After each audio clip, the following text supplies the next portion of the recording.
అందువల్ల స్త్రీలు మాకు మళ్ళీ మా పిల్లలు మా భర్తలు బతకాలని మాకు లేదు, మేము శ్రేష్టమైన పునరుద్ధానము కొరకు వేచి ఉంటామన్నారు.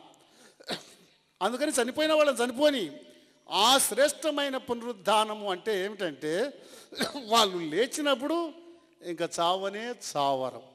అది మొట్టమొదట శ్రేష్టమైన పునరుద్ధానము సంభవము ప్రభు అయిన యేసుక్రీస్తులోనే.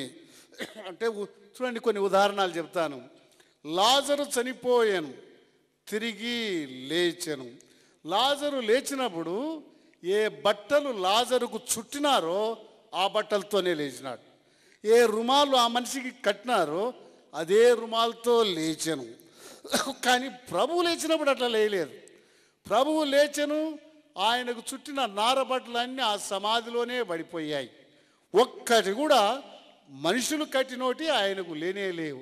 అది శ్రేష్టమైన పునరుద్ధానం.